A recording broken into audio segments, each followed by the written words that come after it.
ask you to remain standing for the playing of the national anthem. We shall ask you to salute during the playing of that national anthem.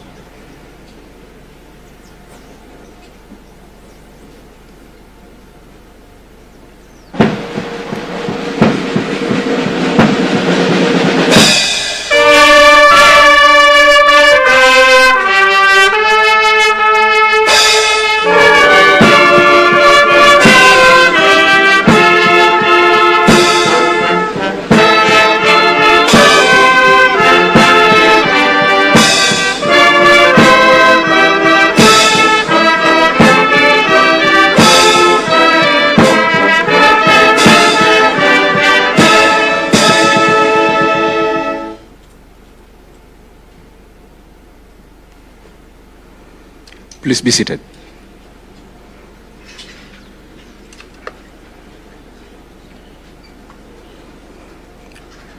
Your Excellency, sir, please allow me to now welcome the U.S. Embassy Charge d'Affaires, Mr. Mark Dillard, to make his remarks.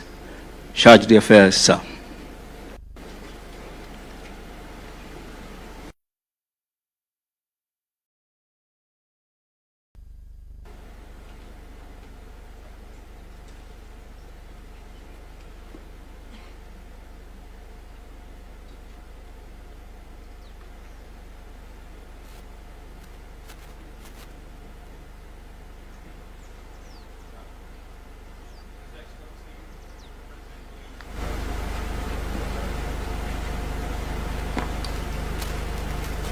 Sure. Thank you. His Excellency, President William Ruto, Her Excellency, Cabinet Secretary Tuya, His Excellency, the Ministry of Defense from Senegal, General Kahariri, the Chief of the Kenya Defense Forces, General Langley, the Commander, U.S. Africa Command, General Nordhaus, Chief of the U.S. National Guard Bureau, distinguished Chiefs of Defense and delegation members, ladies and gentlemen, hello, good day. On behalf of the U.S. Embassy in Kenya, it is an honor to welcome you to the Africa Chiefs of Defense Conference. I would like to start with a special thanks to our co-hosts, the Kenya Defense Forces, for their leadership in bringing us together for this vital dialogue. The United States is grateful to all of you for your leadership on regional security issues. And this year's theme, which is Strengthening African Security, Sustaining Unity of Effort, this theme speaks directly to the shared responsibilities that bring all of us here. We are in an era that is marked by complex cross-border threats. We were talking about terrorism, trafficking, piracy, and we know that we are more effective when we face these challenges together. I know that many of you have firsthand experience working with the United States military, of course, and with each other. We together have conducted many training exercises like Flintlock, Cutlass Express, and African Lion. I personally had the opportunity to see troops from several of your countries train earlier this year at Exercise Justified Accord near Mount Kenya, and I was impressed by what I saw.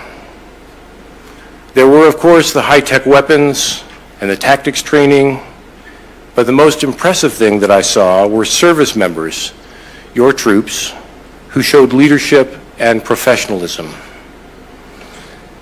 Security is not just the absence of conflict, but it's also the presence of opportunity.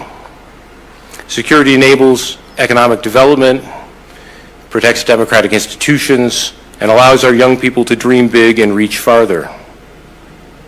Our economic partnerships flourish in countries where security provides the stability required for robust trade and investment. That is to say that when African nations are more secure, when this region is more stable, the world, including the United States, is safer and more prosperous. I hope that this conference then is more than just a meeting. I hope it's also a moment where we can build deeper ties, where we can renew our joint efforts, and where we can recommit ourselves to the security and prosperity of our nations.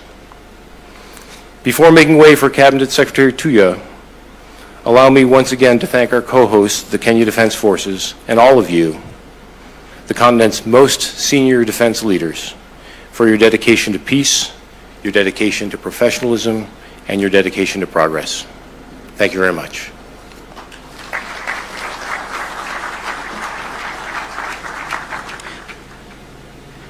Ma'am.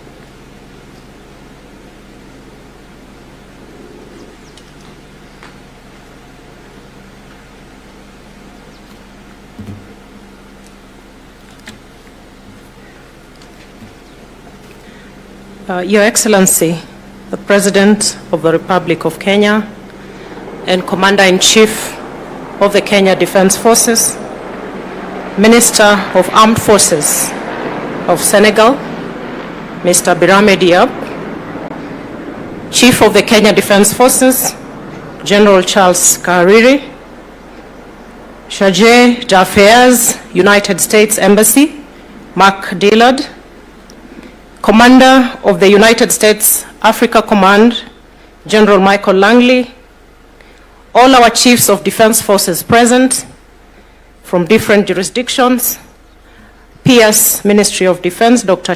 Mariro, the Deputy National Security Advisor for Kenya, the Vice Chief of Defense Forces, service commanders, general officers, distinguished delegates, ladies and gentlemen, good afternoon.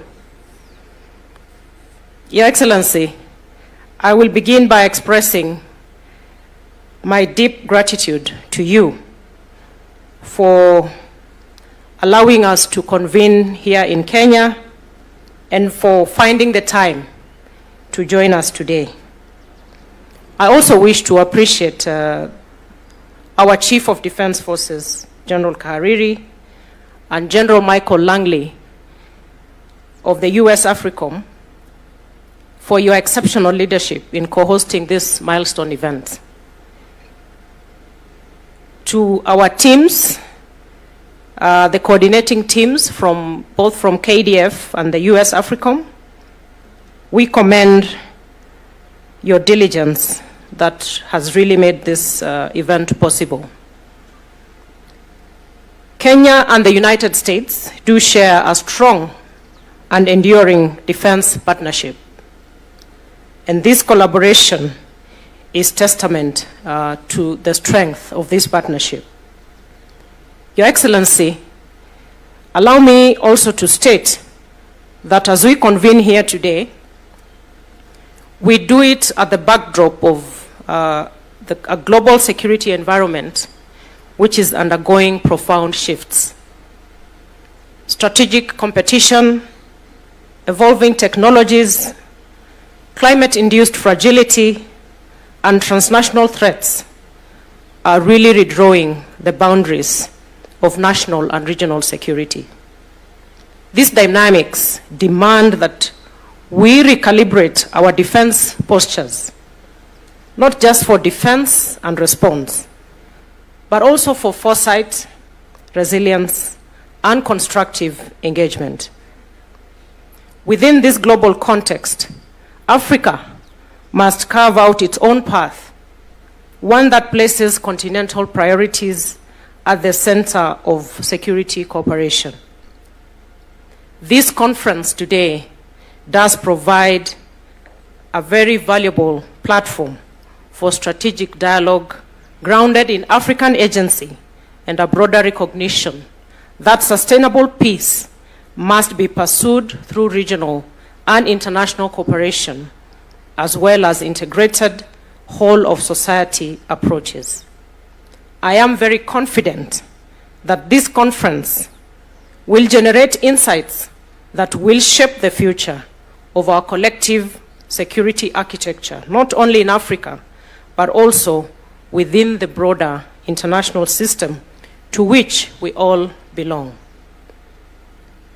With these few remarks, It is now my distinct honor and privilege to invite His Excellency, the President of the Republic of Kenya and Commander-in-Chief of the Kenya Defense Forces, to address us.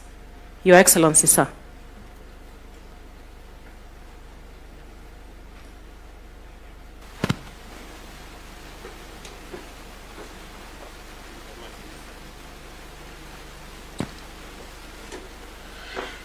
Your Excellencies, Honorable Ministers, CDFs, ladies and gentlemen, distinguished guests, good morning, good afternoon, sorry, and take your seats. Thank you very much. I was supposed to be here in the morning. I think that's why I'm still hopeful that it is morning. But allow me first to apologize. I came a bit late. I tried to keep time, but this time round we were celebrating our national prayer breakfast today. And you know, where prayer is, there is a much more superior being than me. So I have to obey.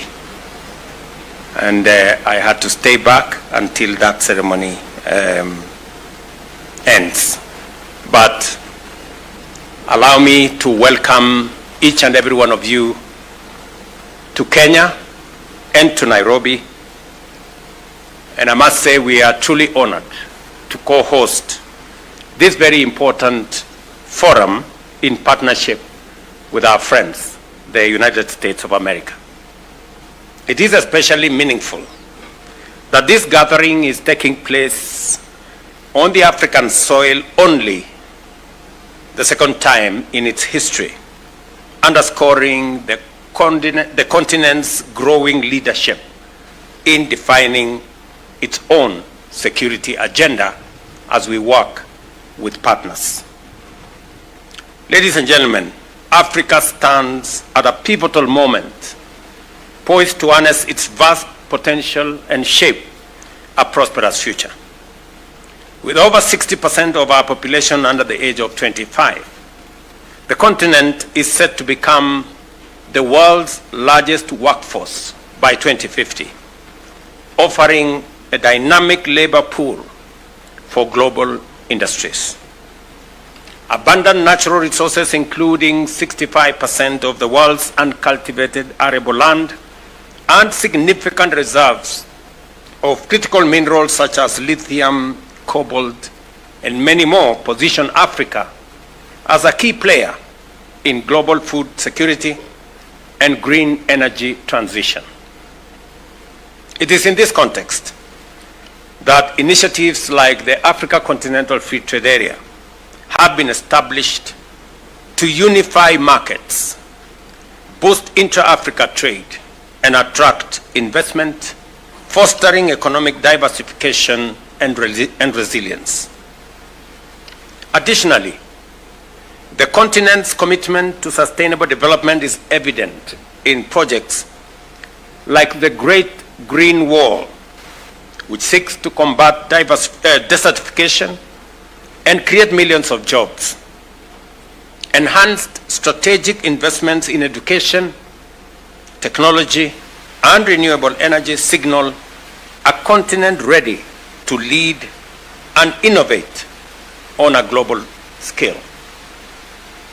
However, we must also confront the persistent challenges that impede our progress, including political instability, inadequate infrastructure, and widespread insecurity.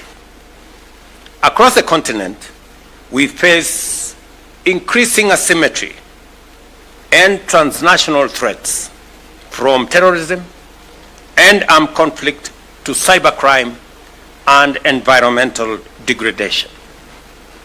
These challenges test the resilience of our institutions and demand that we reimagine our peace and security architecture.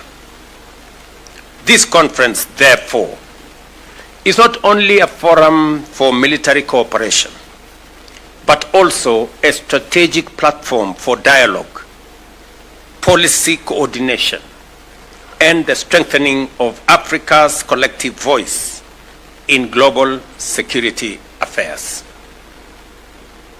And I'm very happy that I've been informed that we have 38 different delegations attending this conference, and it speaks to the growing awareness that security goes beyond the borders of any country, and that collaboration, partnership, and building synergy is the way to greater security and stability within and outside our countries. The theme, strengthening African security, sustaining unity of effort, underscores the reality that our safety is interconnected. When one country or region falters, the ripple effect transcends borders, impacting livelihoods, economies, and development prospects. True security in Africa must be continental in ambition and collaborative in execution. For Africa to thrive, we must deepen our investment in unity, not just as a diplomatic ideal, but as a practical strategy for resilience. Strengthening partnerships among our defense institutions, promoting shared doctrines and strategic alignment, and the championing of Africa-led solutions must remain central to our approach as you discuss the different aspects and paradigms in this conference. These principles should guide how we respond to crisis, support peace operations, and prepare for evolving threats of the 21st century. Ladies and gentlemen, Kenya remains firmly committed to the cause of regional peace and stability. We envision a future in which African states stand together in mutual defense of our sovereignty and values, where our military cooperation is not reactive, but proactive and strategic. In this regard, we will continue working with our partners bilaterally, regionally, and in a multilateral framework to build a defense architecture that is robust, credible, and enduring. By strengthening our collective security mechanisms and sustaining unity of effort, we can overcome the challenges that stand in the way of our collective progress. Allow me in a very special way to appreciate the United States of America for its tremendous support to this conference and its broader contribution to regional peace and security. I also extend my deepest appreciation to the organizers, the panelists, and all the participants. I trust that your discussions will be candid, constructive, and insightful in shaping the future of our continent in the context of defense, security, stability, because it is the foremost ingredient for any meaningful development and progress in our region and in our continent.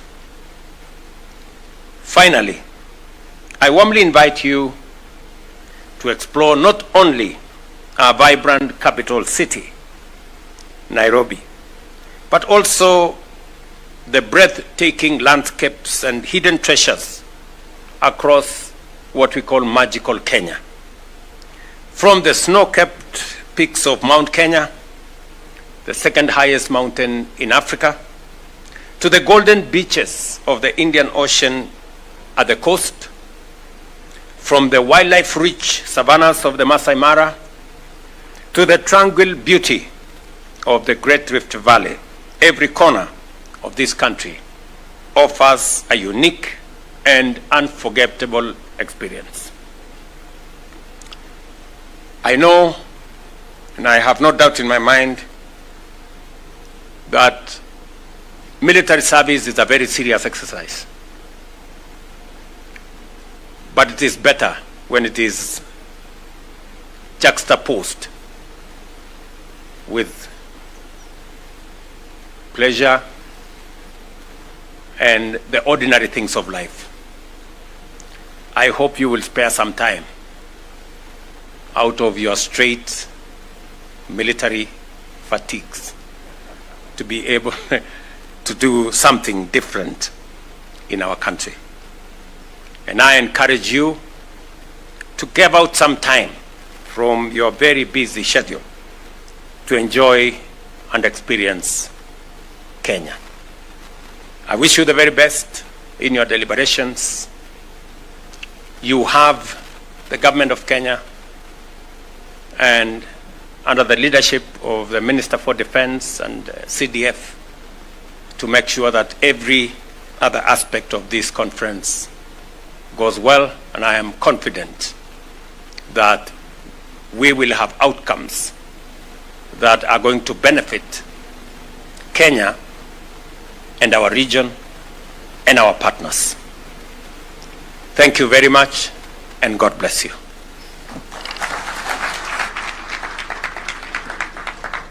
Thank you, Your Excellency, sir, for your presence here today.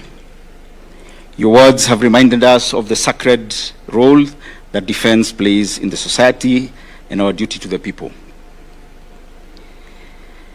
Ladies and gentlemen, we shall ask you to rise as His Excellency the President, accompanied by the following: the Cabinet Secretary, Ministry of Defense, the Charge d'Affaires, U.S. Embassy, the Chief of the Defense Forces, the Commander AFRICOM, and the Chief of Naval Guard Bureau depart to